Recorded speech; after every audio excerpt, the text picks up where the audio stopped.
Okay, I guess we stop here. The time, so we try split transport for a very famous signal, which is a pulse. Okay. So for a pulse like this, that looks like this. You have a pulse. Again, this is something that you definitely should remember.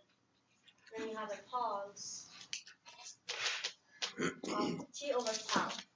So I guess it starts from minus power 2 to power 2. So basically the duration is tau seconds. So you have a pulse, symmetric pulse. The duration is tau seconds in the time. So when you convert it to Fourier or frequency, you're going to have a sync function. So here you have pulse. Here you have sync. And the sync is a function, nice function.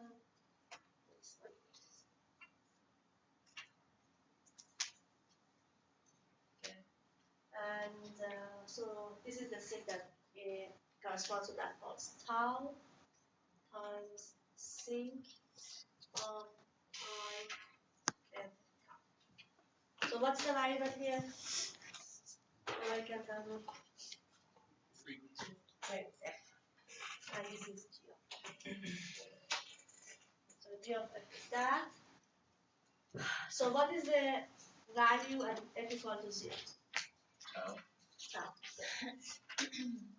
Because the sync function by the definition, remember, the sync of x was sine of x divided by x, and when x goes to 0, this can be approximated by sine of x can be approximated by x divided by x, so it's 1.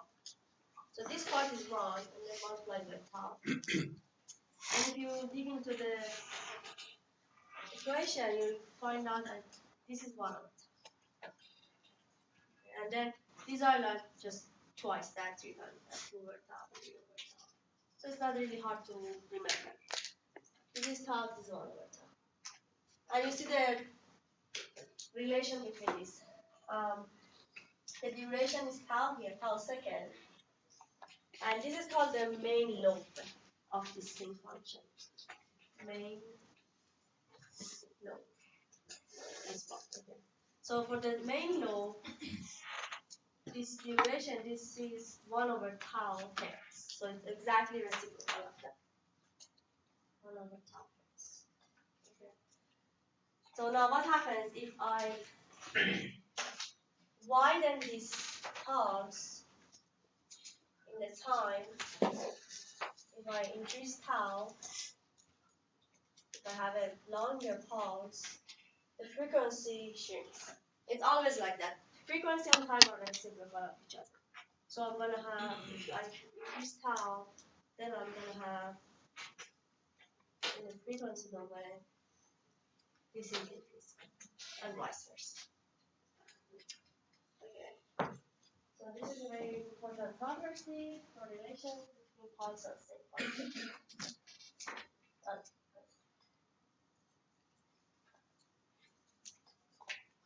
And now let's look at one example that uses this property and also again goes back to the periodic versus aperiodic signal that we already know. There's also a relationship there.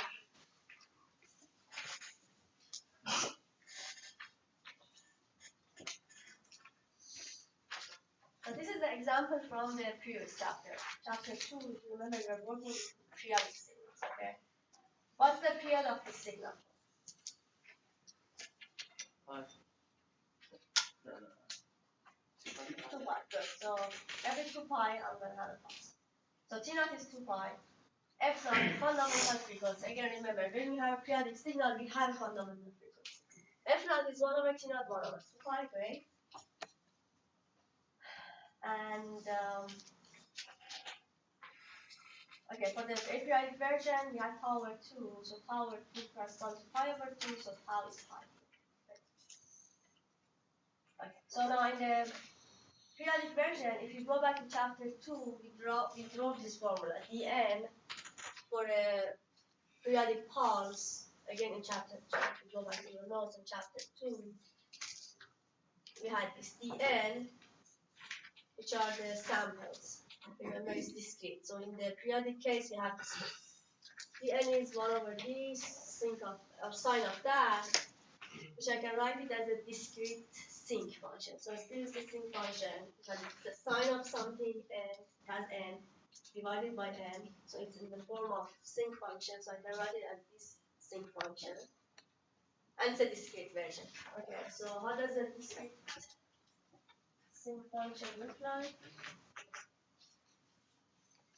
If you put different ends, if you go to MATLAB and you put different ends, you're gonna see that only you're gonna see something like this, right? Discrete sinc function. And this is the end. And for that one, you know it's a sinc function. Right? We just proved that for a pulse, they're gonna have a continuous sinc function. Now, anybody remembers what's the relation between these two?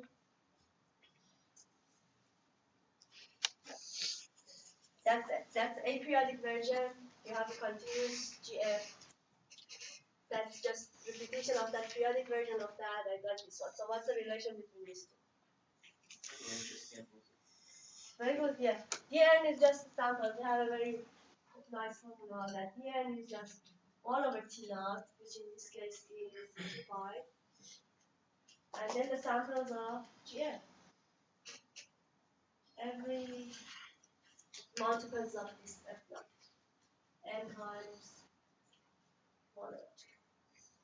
So basically, if I have there, if I scale it here, let me put T naught. T naught is 2 pi.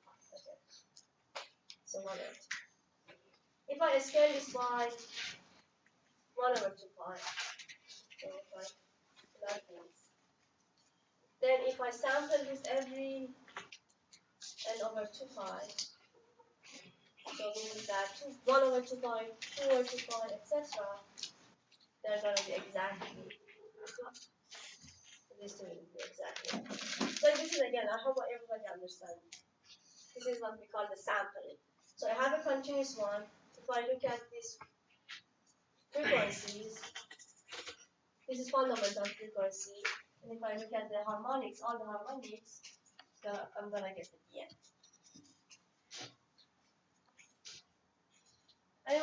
Everybody get it? Let's get it? Yeah.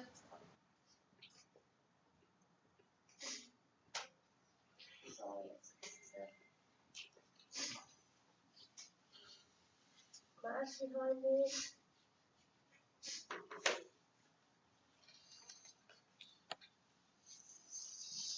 So this is the sinc function, the continuous one. Continuous sinc function. This is the discrete one, and if you put f equal to nf naught,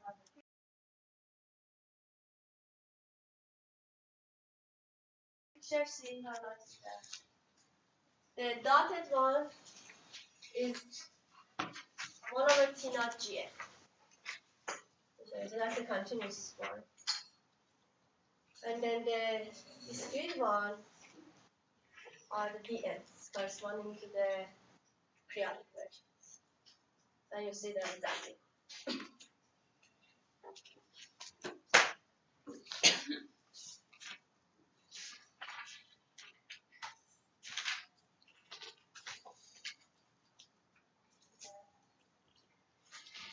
So for example, this is an example here. In the exam, I can give you something like that. I can say, for example,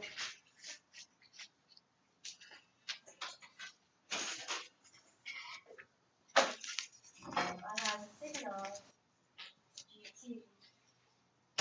that might have any shape.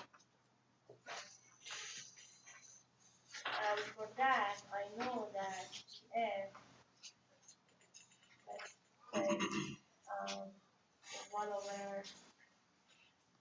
just hypothetical, but let's say some GM. So that is 2 plus and X. That's again hypothetical. Let's say this is my GT and this is my G. Now I ask you find the Fourier series coefficient, the exponential resistance f for the following signal.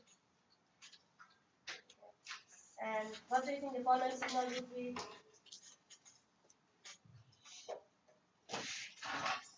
What do you think I will give it to you? If I'm talking about the Fourier series, I want to see a relation between this and that. What do I think?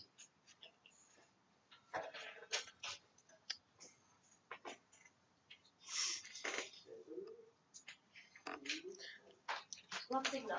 You're saying a signal version of that aperiodic function? Oh, it'd just be like the triangles, yeah, with like whatever gap on each side. The periodic version. Mhm. Yeah, exactly. I will do this to you and then I will repeat it at whatever time that I want. When it's, let's say, I so I'm going to do the periodic version of that. And then, because you already know the GF there, and you already know that, okay, there is a relation between the GF at aperiodic version and Dn here, it's very simple, right? So the Dn would be just, what would be the Dn here? 1 over T naught. What's T naught here? 2 plus 1 over T naught. The samples of Gn. Meaning that I have to look at n times f naught.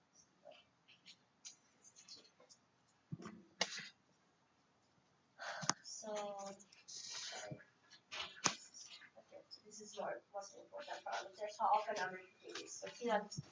So 1 over 2. Then what is g of f naught? This is g of f.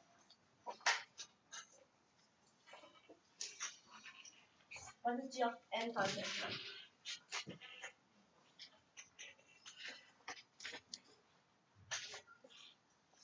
So 1 over Yeah, in case 2 there plus was- 2f naught. So gf for the that one is 1 over, I don't know, 2 plus. And the dn is nothing but just 1 over t naught g of samples of that n f naught. So what's the g of f n f naught? The absolute root. 1 over 2 plus 2f naught. 1 over 2 plus 2 plus nf naught, right? n f naught. Exactly. Just replace that in the gf. Mhm. Gf, yes. Exactly. Okay, I know f naught. F naught is what's f naught? So t naught was 2. What was f naught? Pi. Oh, half, yeah. So therefore the n is I think 1 half 1 over 2 plus n times that. I see.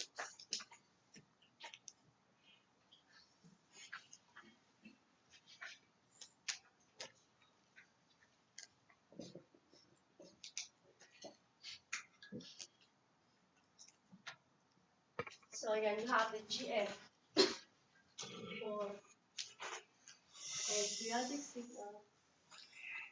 You can find the dn for periodic version.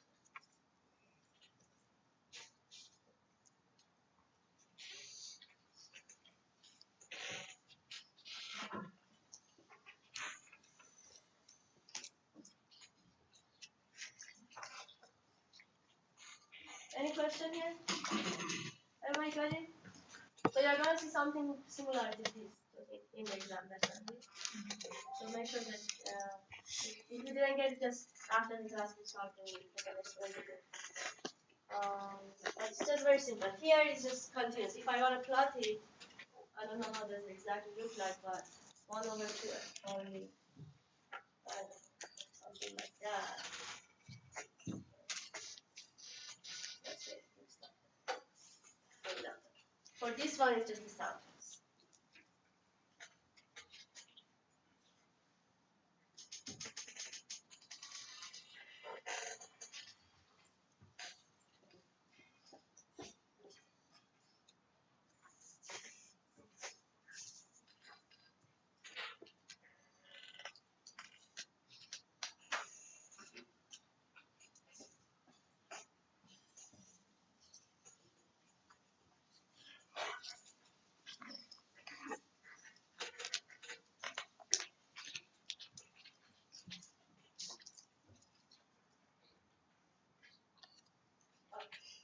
So next example, find the inverse Fourier transform of the delta. Inverse for delta.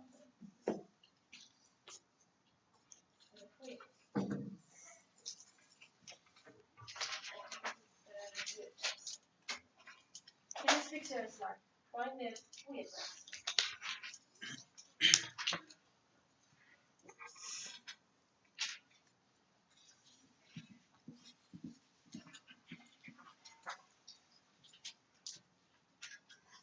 Okay, Fourier transform of delta t. I don't know if we have done it before. Yeah.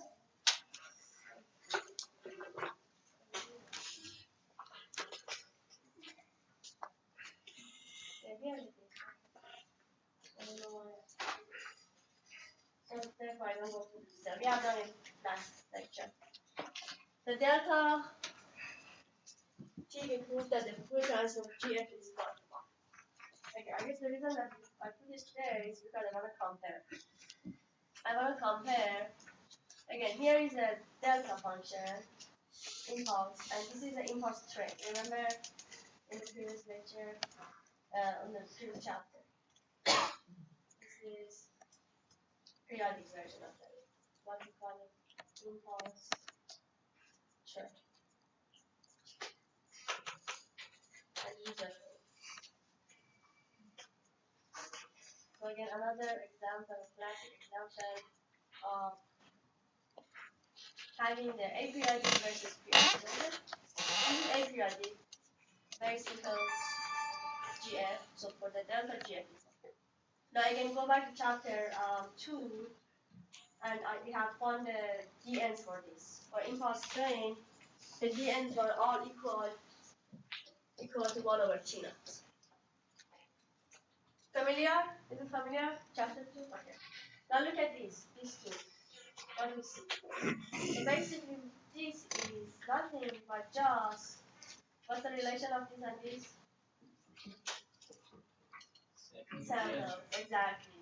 Because this is periodic, you have knowledge fundamental period or fundamental frequency, and it's like if I sample this every f naught. And actually I have to sample 1 over t naught of that. That's why you get the 1 over. I have the 1 over t naught escape.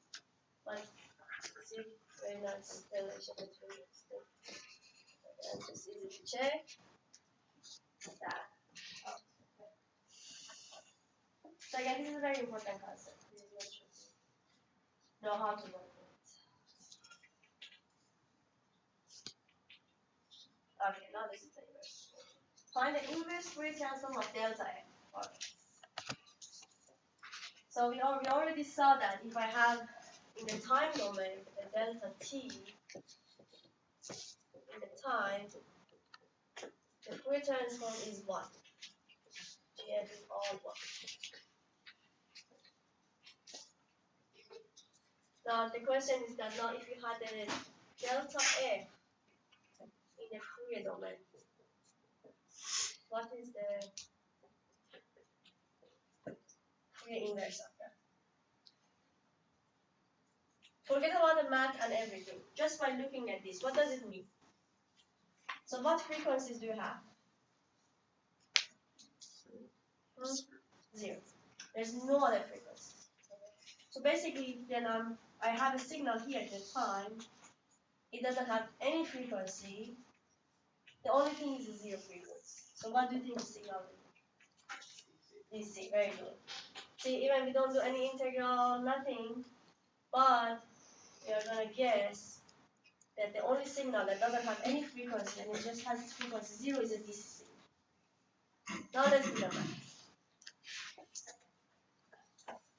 Very simple integral. The integral of EF is power of J to pi f. See, I don't have any negative here. Why?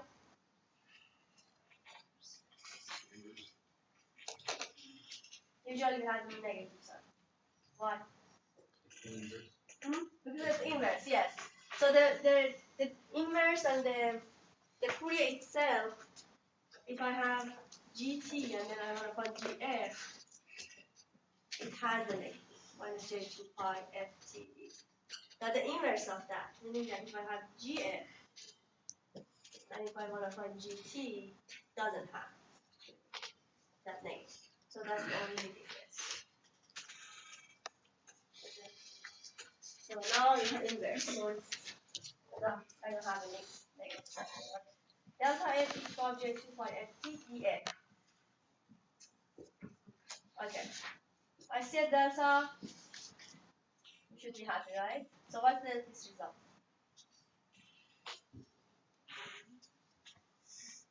This is equal to plus 1.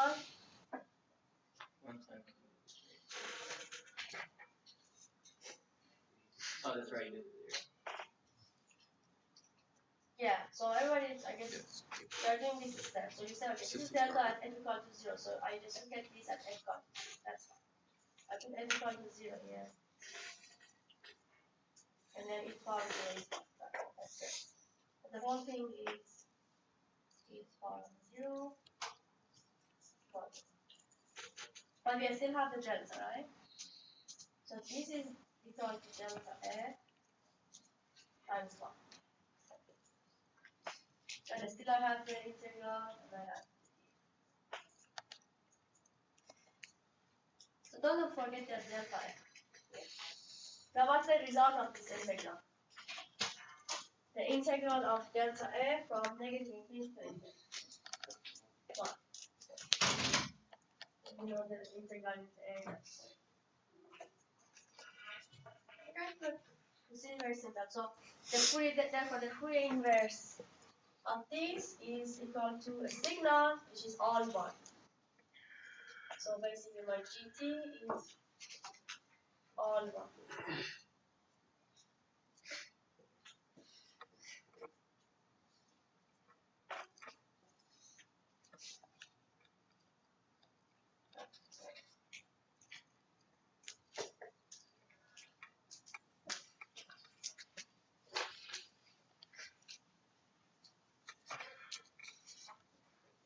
So this is what, and this is exactly the duality that we're going to talk about this. If I have a delta in the time, I'm going to have constant f or gf.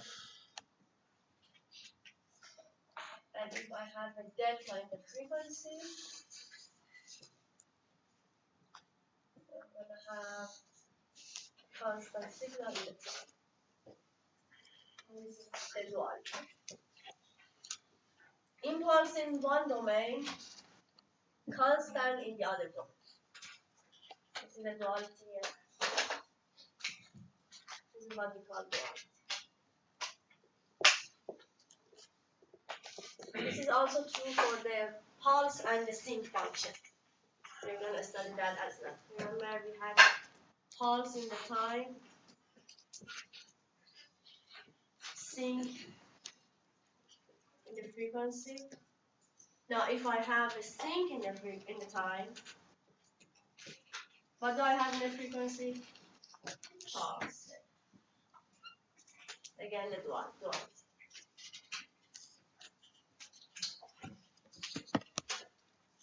And the duality, do you have any guess why you have this very close relation between them and the duality?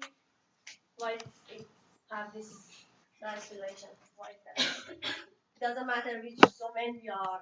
If I consider the delta in one domain, the other domain is constant. Or if I consider sync in any domain, the other one is a pulse. From mathematical perspective, what is that? Like taking a derivative and doing an interval. Aren't they just like the inverse of one another for time and frequency? Like, that's the only thing we're going back and forth between, right? Is time and frequency. It's like one. Duality, but why is that mathematical? I mean, just like looking at it isn't like time is like 1 over the frequency is 1 over the time, right? Like you can like swap them.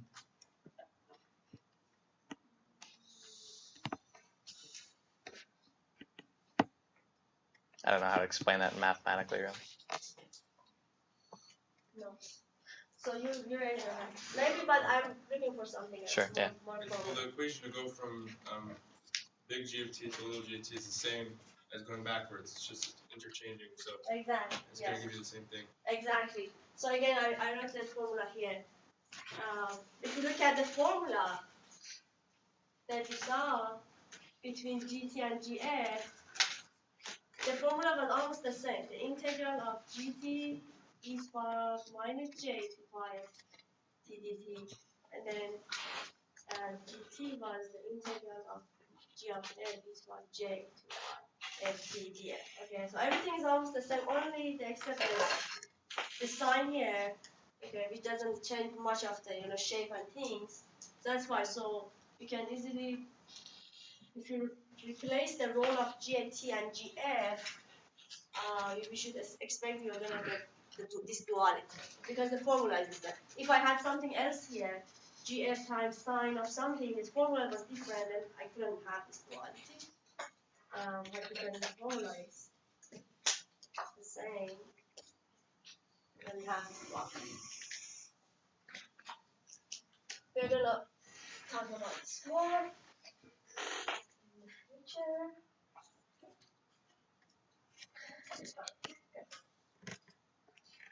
Now let's look at some other signals. Find the inverse Fourier transform of another shifted delta. We saw the delta. If I have a delta at the frequency domain, I have a constant. Now what if I shift my delta in this frequency? So in other words, what's the Fourier inverse of delta of f minus f? Very simple, just again putting the integral. Delta of that equal again plus j2 by ft df. Okay. So when we see these, what should I evaluate these at? What frequency? F naught. Very good. So instead of F, just do F. And don't forget, we still have to have delta times this signal at F equals F. Okay, very good. So what next?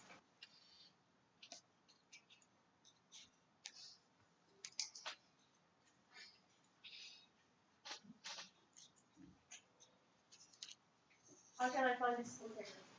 The J inverse constants if we pull it out. Pull this out. Yeah, very good. Why? Constant. It's constant. Very good. Why? Again? Why it's Because constant? F naught is a constant number and T is a frequency. See, yeah, very good. Thank you. So the parameter that I'm taking the integral is actually f. Okay, so I'm varying f. But I don't see any f here, right? It's from j 2 pi f naught. F naught is just some frequency. And t is also fixed. It doesn't depend on f anyway. So that's like a constant. Okay. So therefore this is like a constant. It can be pulled out of this integral. Right? Okay, so I put that e for j thing out of the integral, and then I have the integral of delta f minus f naught df. What's the integral of this? Plus 1, right? So therefore I will end up just with this e power of j.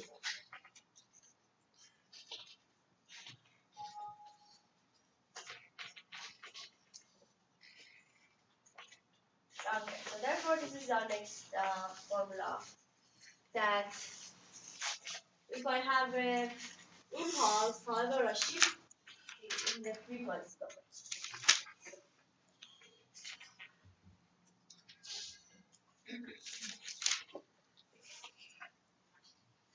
Okay, so in the frequency domain, so again, by looking at it, the only frequency that we have is f naught. So in the time domain, this corresponds to a single exponential signal that also has f naught in it. Okay. Good.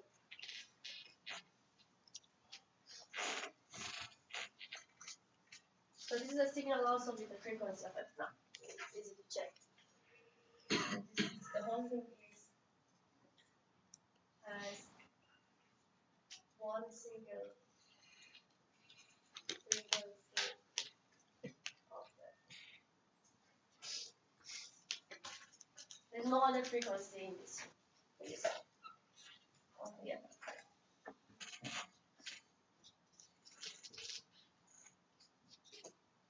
Okay. Similarly, if you shift this to the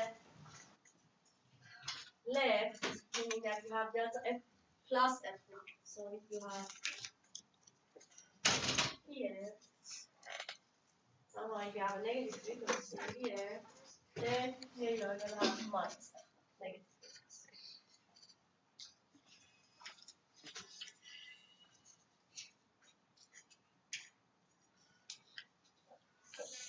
Now let's look at this example. Find the Fourier transform of cosine function. So now given that I know the Fourier transform of e power of j 2 pi f naught t, I just did this. It's delta of f minus f naught. And also delta of f naught plus e power minus j 2 pi f naught. Let's say I give you this and I ask you to find the Fourier transform of cosine. Do you see any relation between that cosine function, 2 pi f naught t, and these two? Someone not. What's the relation? Euler, very good. So the cosine is nothing but just this plus that divided by 2, right?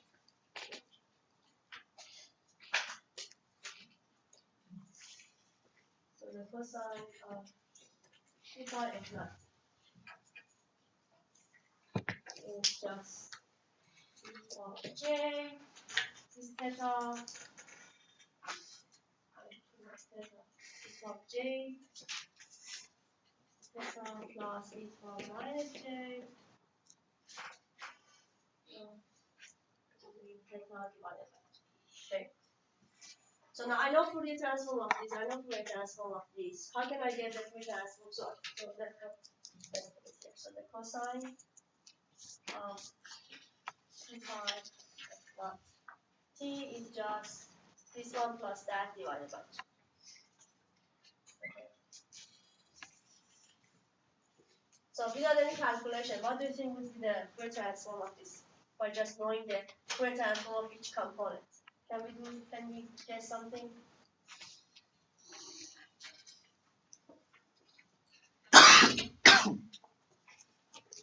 Remember the linearity property? The linearity property says if you have the Fourier transform of this and the Fourier transform of that, if you add them, what will be the Fourier transform of the addition? Addition of them. Any combination. If twice this plus 3 times that, you get twice this plus 3 times. Now here is this plus 3 is divided by 2. So what happens to Fourier transform? The same operation. Just this plus this divided by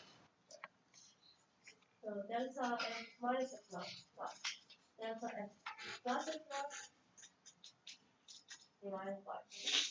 So again, linearity. We use the linearity property.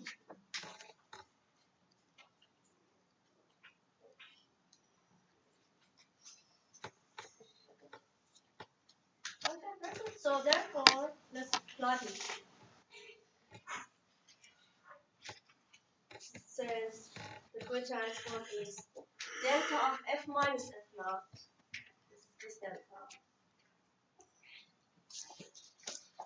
And then delta of f plus f naught, which is this delta, divided by 2. I put the half here.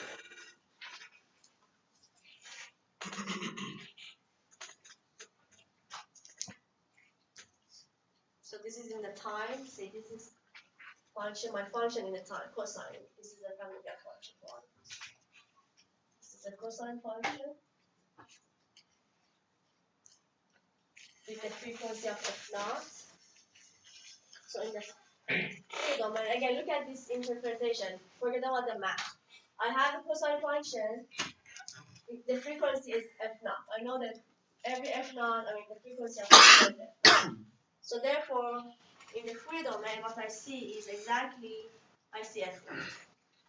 The negative frequency, we already know that. We have to have symmetry, so therefore we have to have negative frequency, okay? But if you look at the positive frequency, that's exactly what we have only f naught. And that's what exactly, that's only we have f naught. Okay?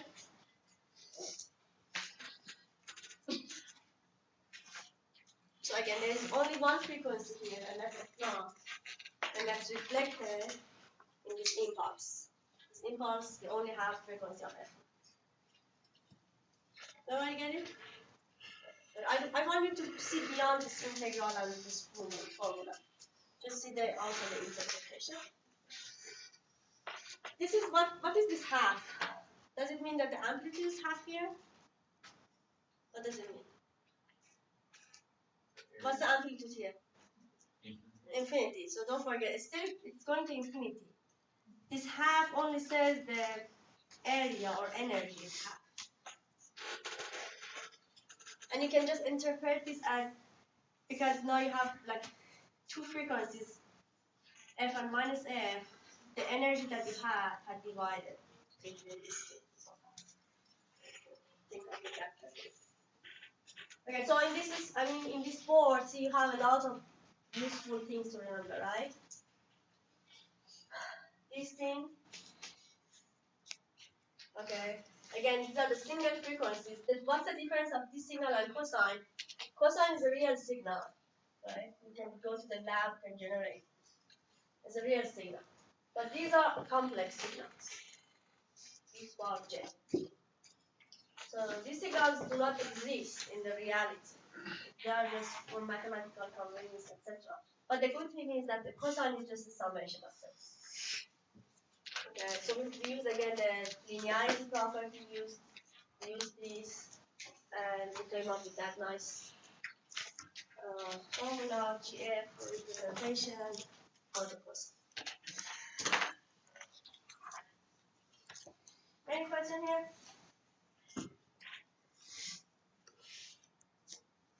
No.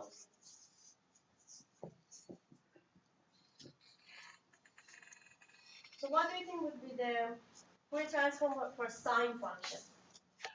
Change the sign. Hmm? You just change the sign. Yeah, so the only difference is that I know that for the sine, there's a slight difference that instead of plus here, I have a minus, and then instead of 2, I have 2j. That's the only thing, okay? So therefore here, I'm going to have delta f minus f naught corresponding to that minus delta f plus f naught divided by 2j. So that's the only thing.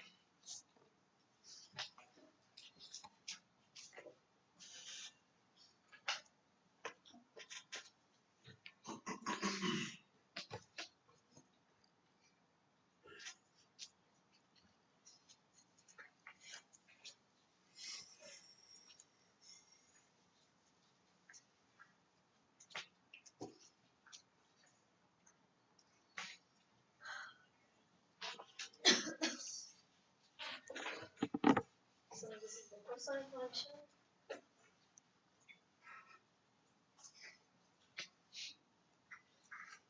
And then this is the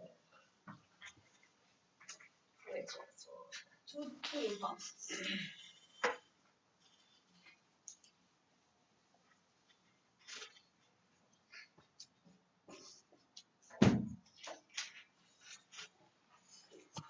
for the sign, as I mentioned, we have this minus that divided by 2j, and then I can just put j in the numerator.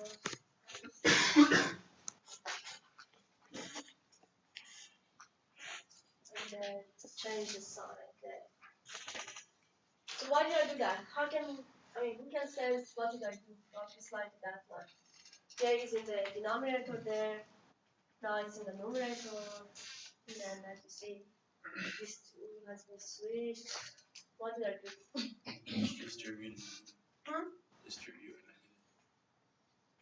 Distribute and negative, but what happened to the J? Why there is denominator and then Same thing as negative j at the top. Negative j at top, and then you distribute the negative. okay.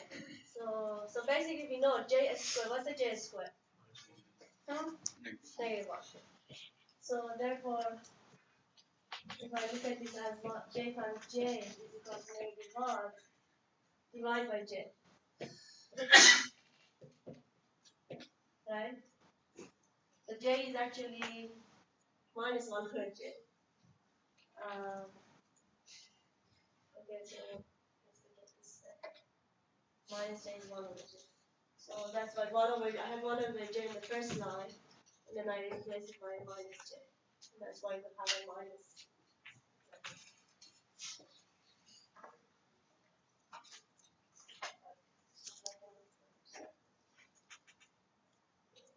Use the fact that J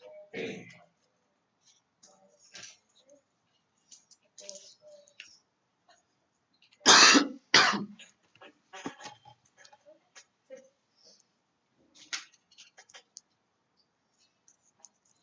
So that's what the sine function, sinusoid function. Any questions? No. Okay. So basically, we are trying to find the Fourier transform pair. We call it pair. So we have GT, and then the corresponding GF. We call them the pair of Fourier transform. For example, again, cos here, sin here, or cosine here. Square houses there. They're a pair of Fourier transforms. We are just trying to study more and more. Okay, so the next thing now that we are studying is this sine function. So this is not the sinusoid. This is the sine, meaning that basically this one. If t is positive, if you are working with the time is positive, you get the plus 1. And if time is negative, you get the negative 1.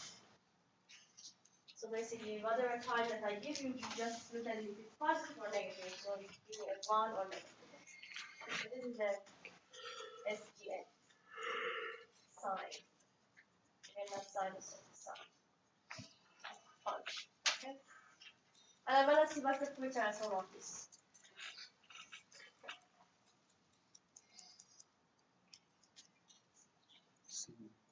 Okay. You have a discontinuity here, right? See, at time equal to 0, you have 0. At t greater than 0, you can't. So you have to put like this. Okay.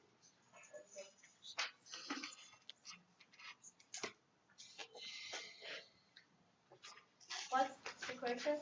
Oh, I just thought it was supposed to be a regular sign. So I got confused. No, that's not a sinusoid. Sine, plus or minus. Okay, so I want to just check that. This is the how it looks like. It's a step, like a step function, but it's like minus 1 to 1 and then at 0. That's the problem. At 0, you have discontinuity because at t equal to 0, you have 0, and then epsilon after that you have 1, epsilon below that you have negative 1. So there's a discontinuity.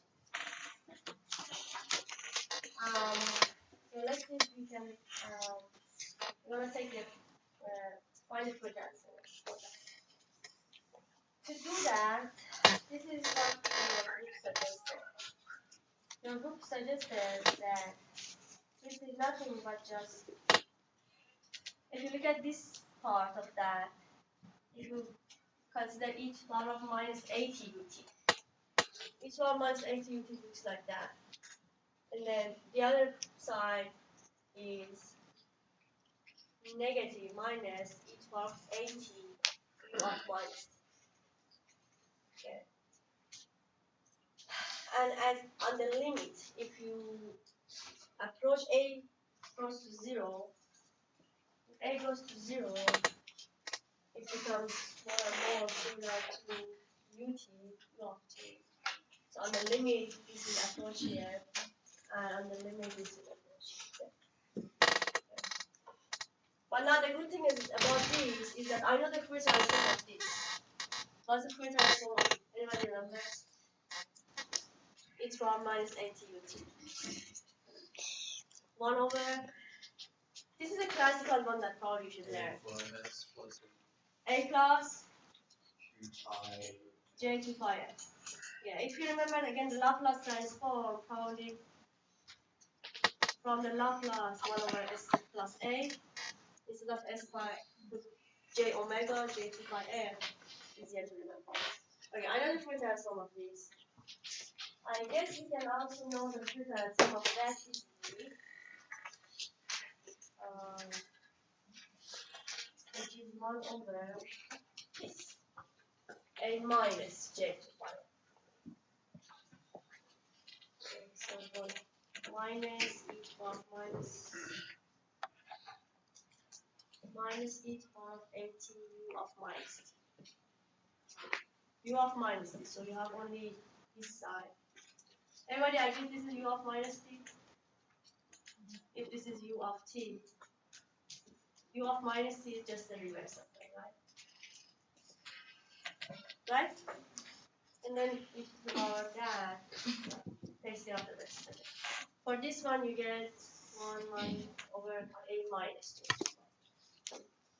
Anyway, you don't have to remember. This is just a table thing. Using the table. Okay, good. So I know the Fourier transform of this. I know the Fourier transform of this. Let me just replace it, and then put a goes to 0 and see what happens.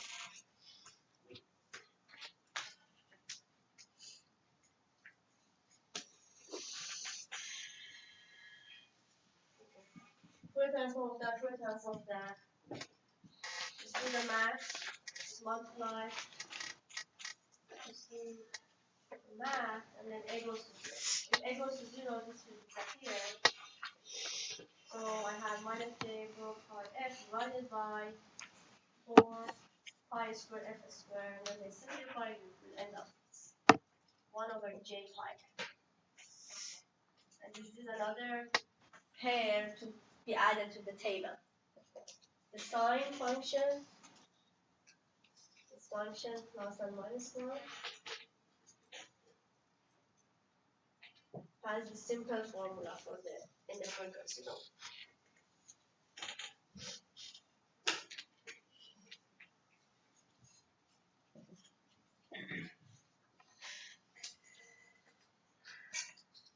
But you see again, we use the linearity property.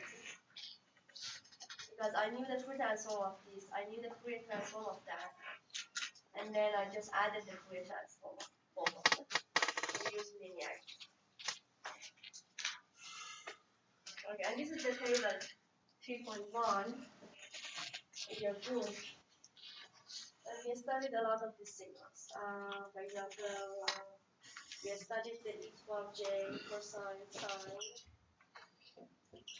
sine, and then on the top we studied the first two also. This is also a non-signal. E to the power of minus a absolute value.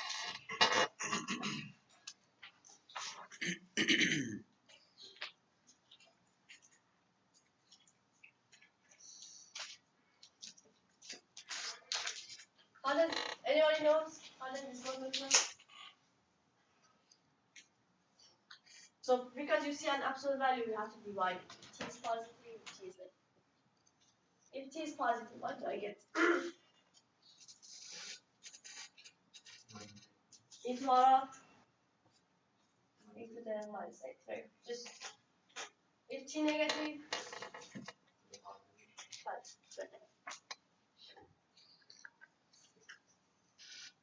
because when T is negative, value is becomes negative of that. And okay, good. So let's plug it. For positive t's, I get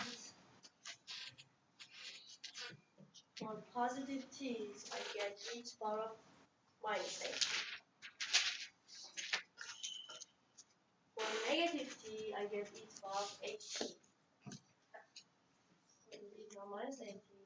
Each power of 8. Believe it or not, each power of 8. Okay. So it's a nice symmetric signal. The whole thing is each power of minus a absolute value. It's a very nice symmetric signal like that. And for that, this is the Fourier transform. Again, so you can always have this case on the tube, you get this okay. Oh, okay, we also have studied this one and then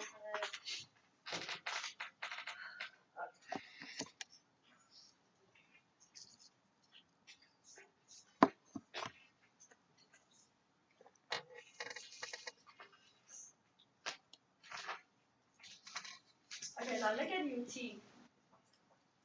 U of t.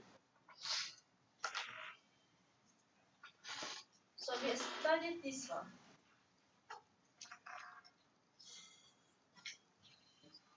So we studied this SGN signal look like this +1 there. And then I got 1 over j 2 pi x1.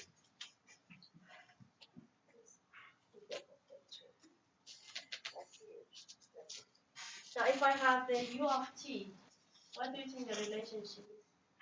U of t looks like this.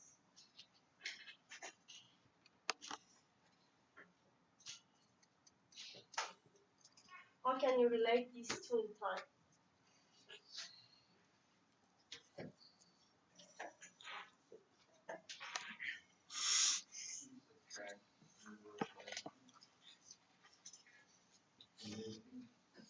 What's that? Who's talking first of all?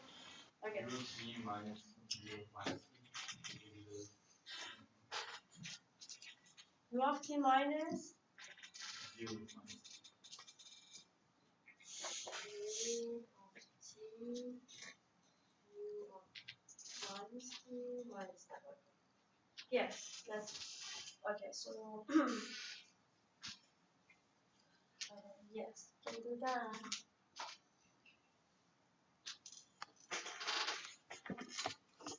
But I was also thinking of maybe shifting, yeah. If I, first of all, if I multiply this by 2, okay, so I want to manipulate this to get that. If I multiply by 2, because this is like 2, right? So I have to increase that. Make it 2, this is 2 of it. And if I subtract it by 1, so if I have 2 of it minus 1, means that I have to drag this down by 1. When I get this. So that's what I was looking for. So double this, then minus 2 ut minus 1 is equal to the sine.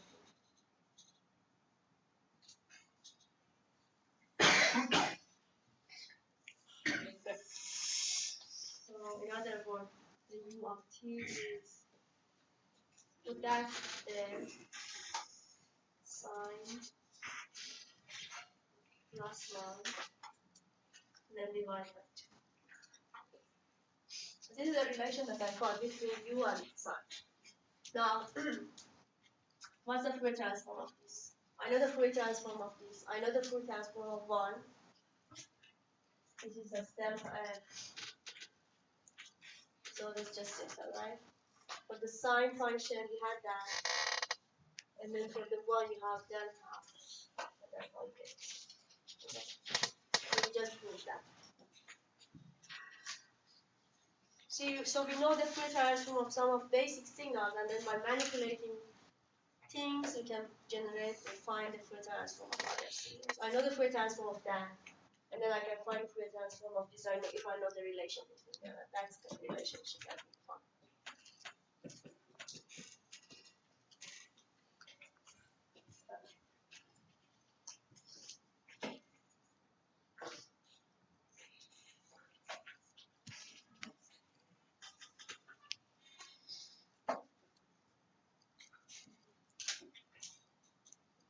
The table continues. Yeah, so we have more things here. We're gonna study some of them, but anyway, it's a good table for you.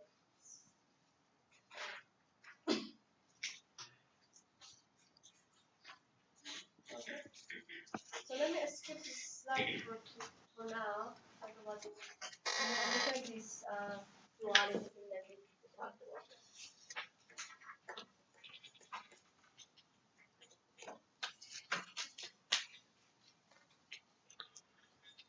So yeah, I already mentioned this. We have in the time domain GT, in the frequency domain GF, and the way to go from GT to GF is just this integral. And the way to go back from GF to GT is exactly the same integral, the E4, J, EF. The only difference is here, you have minus and plus. So this somehow provides a duality of time and frequency. Anyway. So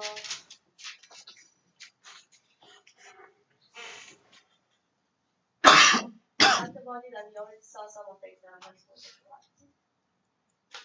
So the next property is the time shift property. Very important concept.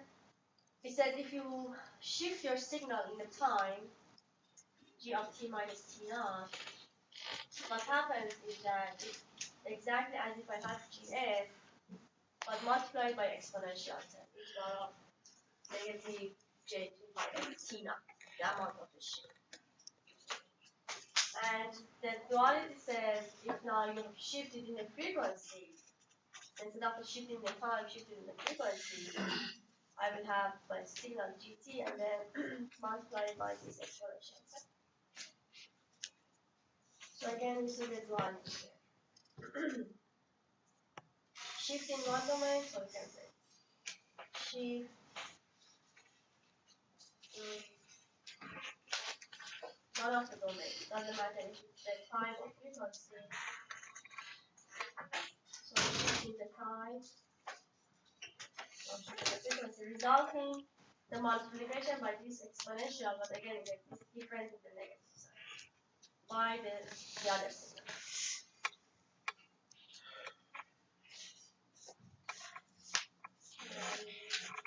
It's very simple to prove it. I just skip the proof maybe to the homework.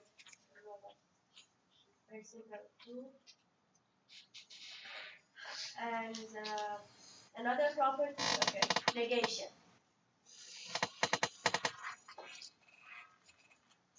It says if GT is mapped to GF,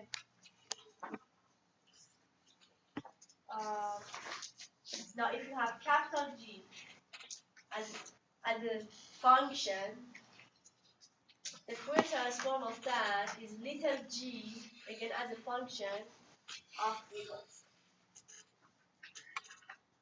So again, listen to this. I have a signal in the time. Let's say it's Fourier transform. I don't know. Let's say so this is GT.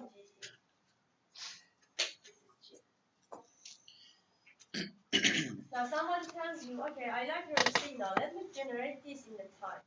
So you exactly generate a signal, let's say you have a magic device that exactly can generate that in the time, and see, I call it capital. Because it's the same thing, but just I replace it by it. Now, for the Fourier transform, this formula says if you take the Fourier transform, you're gonna get the little g, but just the negative of that. So you're gonna get the little g but inverted version of that. So in this case, you're gonna make the same thing. So let me just do another example that shows that inversion. Again, this is hypothetical, but let's say I have a g of t inside little g, and again, somebody tells me this is capital G. Now again, you bring your magic device to generate capital G. The same signal, just in the time. The free domain is gonna be here. This little g, but the inverted version. How does this look like? Invert this is just mirror. Okay? The F, this side is F, that side is T. That's exactly the duality thing that you were talking about. You have one signal looks like something in one domain, in the other domain is gonna be. Doesn't matter if this is here or there, the other domain will look like this. The only thing is GA, like this negation. Yeah, but So, I mean, this is always the case even before when you were doing the pulse and the sync function. yes, yeah, But exactly. we The just same thing. didn't see it because it was symmetric, right? Yes, if it's symmetric, you don't see. Yes, exactly. Good point. Yeah, if this was, that's why I changed my figure. You know, this, that was the reason. If I had started with something symmetric, I wouldn't see it. I'm gonna change it. So the same thing as we talked about, the pulse and the syncing. So now if you have the sync here, that's exactly the meaning of that. You have a signal and then you look at it in your time, then in the frequency you're gonna have that the other one. And if it's a symmetry, you don't see that it's negative. So this is a duality. It's very make your life easy. But if you know the signal in one domain, you can always know the signal in the other. And the proof is very simple, again based on that formula. GT is given by this.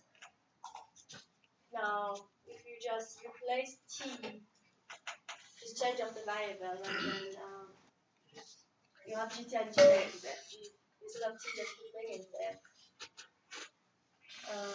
Instead of X here, just replace X here. Instead of X, put negative there.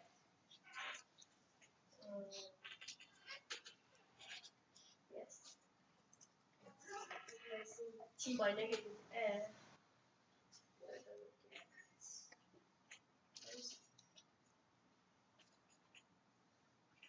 Yeah, T here. This is T.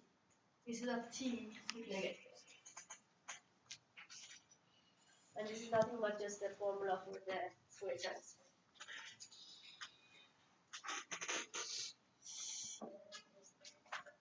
So you have this formula. To not confuse, I just replace F by X. And then instead of T, put negative F. Because I want to compare this. And then take a Fourier transform, and you're going to So this is just a tool to show this one. So pulse in this domain is a sync function in that domain, capital. So now if I consider this in the time, again like as if I have this exact signal, capital G, but just instead of input time. So you're going to get the same thing in the time. Now the formula tells me in the other domain you are going to have